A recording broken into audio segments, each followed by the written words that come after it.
Naye Eric Lumbasi anaripoti kwamba wakazi na wanafunzi wa shule ya Lubunda katika wadi ya Hasoko, eneo bunge la Bumula, kaunti ya Bungoma, wamenufaika na msaada wa matibabu yaliyolenga ukabili kero la funza ambalo la watatiza wakazi wengi katika vijiji vya wadi ya Hasoko.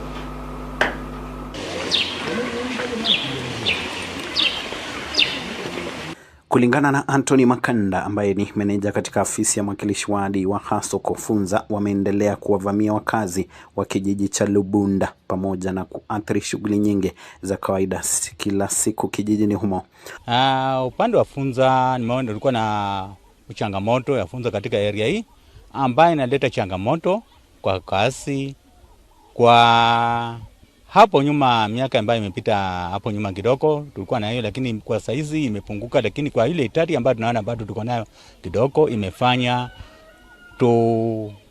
kupitia kwa area MCA kushirikiana na kutafuta usaidizi wa kuhudumia watu wake, imefanya kapata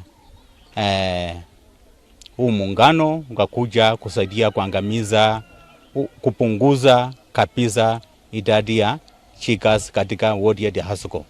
Kwa sasa hivi tukiwa katika Lubunda Primary School ambayo tumekuja kushughulikia, tumepata tuko na challenges watoto zaidi ya 50 na wakaaji wa Hasoko kwa ujumla ambao wale kiasi tumepata wako hapa.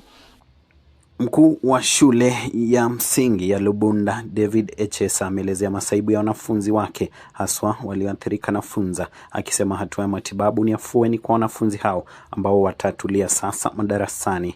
Shule hii iko na jumla ya wanafunzi 657 na wanafunzi ambao wameathirika ni zaidi ya wanafunzi 57.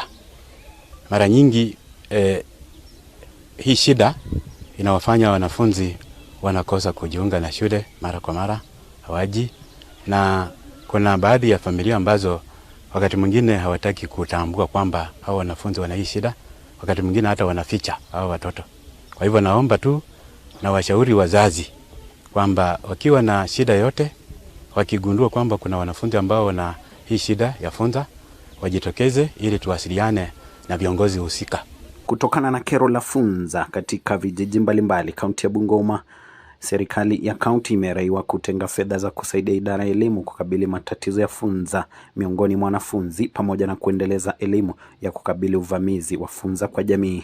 Ingekuwa uwezekana kwa jambo la kwanza, ningemisa county government yetu iweze kuangalia watoto wa chekechea, ikiwezekana waangalie ni kiwango gani wanazotenga cha pesa waweze kuwasaidia watoto wa chekechea hata kama ni kununua viatu.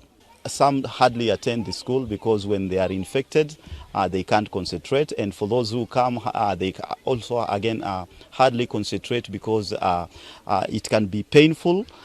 Eric Lumbasi, West TV, Lubunda, wadi ya Hasoko, eneo bunge la Bumula, kaunti ya Bungoma.